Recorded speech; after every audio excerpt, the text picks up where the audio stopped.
So hit multiplayer.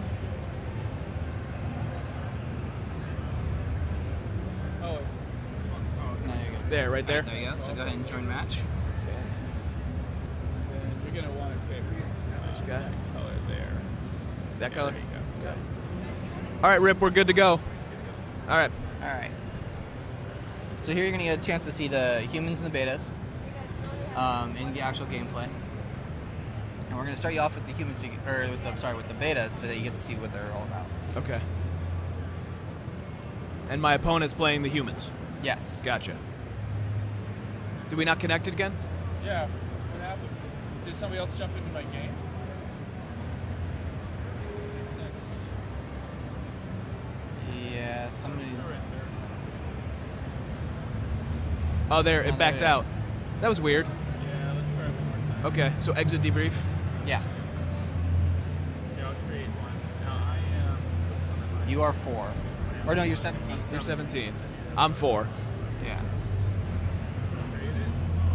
Okay. There's me. There's me. Okay, so click that. Join match. Oh, red. Yep. And then ready. Yep. Okay. Here we There go. you go.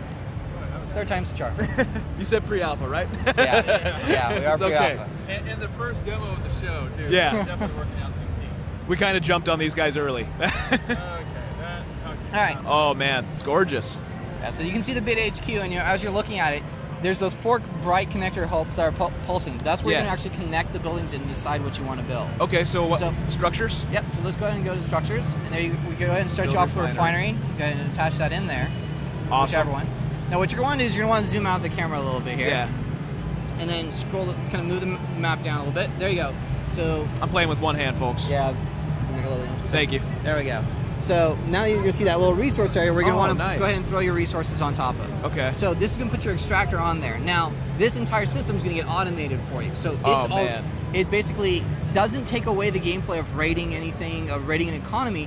It actually gave you more options to rating your economy. Yeah. Because now, as a player, for you, you don't necessarily have to worry about creating more and more harvesters. It'll auto ramp it up for you, auto replace it for you. So that's a management task that you don't necessarily I need take some to. of the silly building, but like I love the idea of building up on my own base, but I always hated the fact that I had to worry about harvesters. So that's all automatic. Is it just Exactly. for me, or is his His as automatic well. too? All, Okay. all the factions. Awesome. It's something we really wanted to make The fun. building is manual. The managing of your minions is not. So. Exactly, Gotcha. especially on the economic route. But you have that as options, so you can Yeah. get your harvesters rated, and that'll get you a small impact. Or you take out the extractor, which pulls the operation down, but you still have your refinery, so you can replace your extractor easily. Or your opponent might decide to go for the throat and just take out the refinery altogether and just rip your entire economic infrastructure down. So there's degrees of economic impact instead of always being a very heavy hit to the player. That's cool. All right, what can I do next? What can I build so let's now? go ahead and go throw a factory on here. Okay, structures. So structures, and then go Right there you there, go, right there okay. for the factory, and right there. and wherever you want. Okay. You can pick any of those 3. Now you Okay. got your unit production up and going. So here's Awesome. here's where the choices really start to get fun. Factories enable just the 2 basic unit types, but you want more variety. You're going to want to start attaching tech buildings to that that entire facility for saying, hey, what buildings do you want to build? So actually under your structure, Okay. you'll see here, once that's done, you're going to see these four icons light up. Okay. Now those are each different tech abilities you're going to be able to put onto that to customize the way that factory builds. Oh, awesome. So tank attachment, artillery, air and stealth. Tanks. So go for tanks. Anywhere? Yep, any of those 2 green things. Okay. Right there. There you go. So now when that's done, this factory, when you select it, you can go ahead and select that factory there. Okay. So here's your 2 basic units. When you get that tank tech, you're going to get that Predator tank right next to it, and he's going to enable it for you. But that tank is also a requirement for some of the other units that are available there. Okay. So now you got a choice. Yeah. Do you want more units, or do you want expand that type of variety? Oh, all right. Yeah. So you get to decide, what do you want with that last point? It's a lot more interesting build order than it is just, oh, here's our base and here's stuff that we can build. You actually have to customize it as you go. Exactly. So but the real cool thing about this is if you throw another factory on that hub section right there, you're going to get 2 factories that can produce the same thing as far as, hey, there's some Predator tanks, hey, there's some, you know, commandos, hey, there's some stalkers, you know, you're ready to go with what those are, but do you want to give up more variety for larger production capacity? Okay. Those are the choices that we want players to be making through all of this, not necessarily just thinking about, you know, plopping down every building that they get, but what buildings are important. So those are your first few units that you got. You know, you can keep going and building. The other question is, do you want to expand your economy? Because you could be dropping another refinery onto that. Yeah.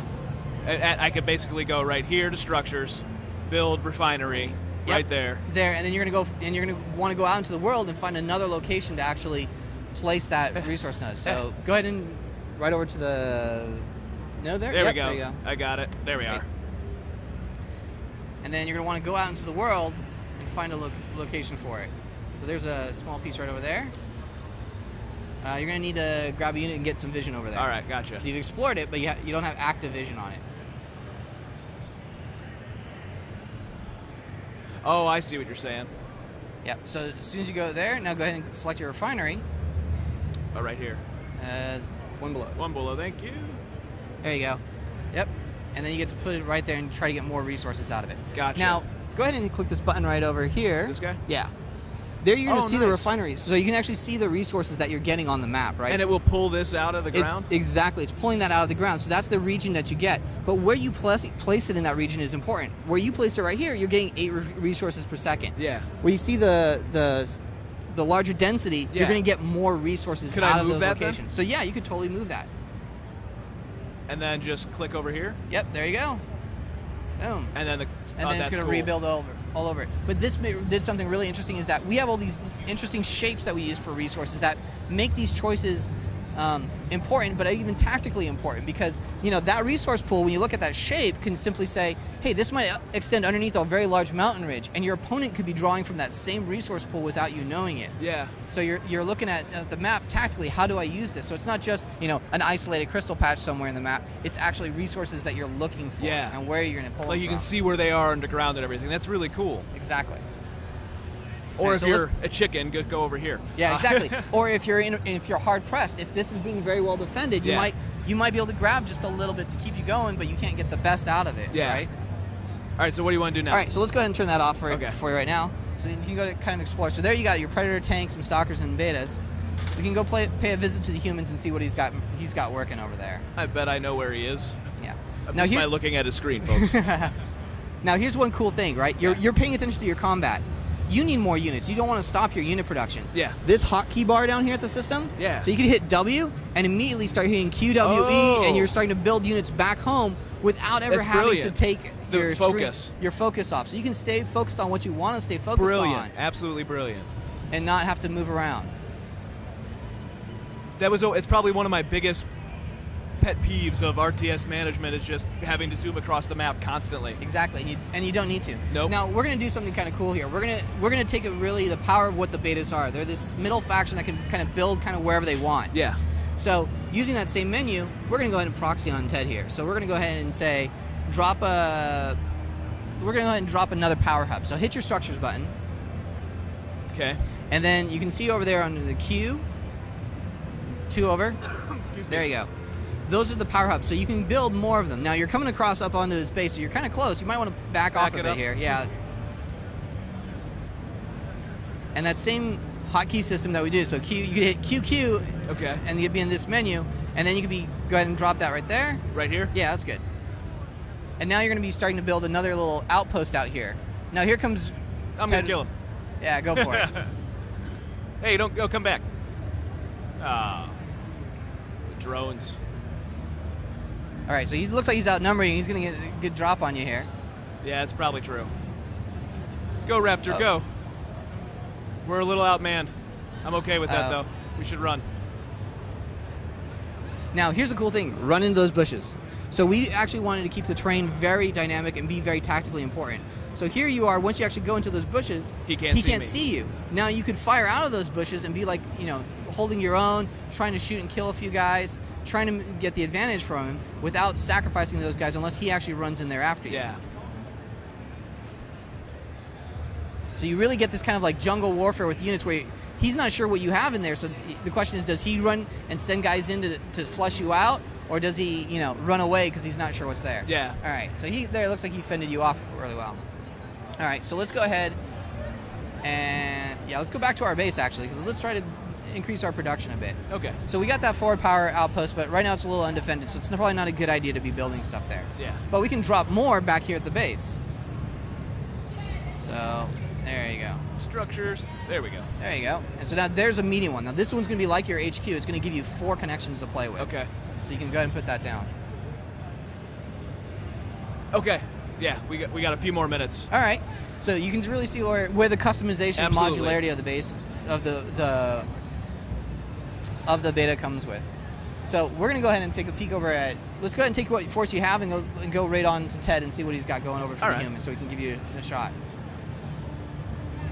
Over there. Now he's not doing anything right now, But he's gonna. He's gonna. All right, guys. This is the last few minutes of my last-ditch effort to destroy Ted's force. He has a lot more than I do, but that's okay. I'm not supposed to know that. He was busy building while I was getting a tour because he's a cheater and dirty human. It's good pathing too already for an early alpha. I mean, they're making their way there. My tanks are slowly crumbing up. Yep. We actually did. You actually have the option, and there are hotkeys and controls in there. So you know, right now they're stringing themselves out, and that was where we kept the default. But you can actually change that to say group, right? You can say, hey, everyone's going to group move together and stay with the slowest speed unit, so guys don't string out. Yeah. But it's a player's choice, and that's really what we wanted to really focus on. Is we wanted to give you the options to play the way you want to play, find the play styles that are near and dear to you, and be able to play that and find that in Grey Goo. And through all 3 factions, we really feel that we put that out there. How expansive is there going to be a single-player campaign? There's going to be a single-player campaign with 15 missions. Okay. In those 15 missions, you'll get to play all 3 races. Okay. There's going to be a multiplayer. One of the cool things about our multiplayer is it's not required to be online, so you can go out into the middle of the African jungle and have a LAN party if you wanted to, without having to stay online to play the game. No kidding. That's good. We wanted to bring that back. We felt really, internet's great and everything, but there are those times when you can't necessarily always connect, and we don't want players to feel like they have this burden to be connected to the internet. Absolutely. If they don't want to. It's all about allowing the player to have a good time. And now I'm gonna die. And here comes Ted's force with a bunch of tanks and. Next time we see this game, do we get to see the goo? The next time you get to see this game, probably. All right, good. The beta is awesome though. I forget the humans; they're too pretty. I'm gonna go with the beta. Thank you so much, guys. It looks fantastic. And this is pre-alpha. What's your sort of like target release? Is it next year, this year? Late this year. Late this year. Yep. All right. Look for it. Grey Goo from Greybox and Petroglyph, right? Yep. Correct. Absolutely. It is bringing back the old school Command and Conquer style RTS in a big way. Thank you very much, guys. Have a good one. Good. We're good.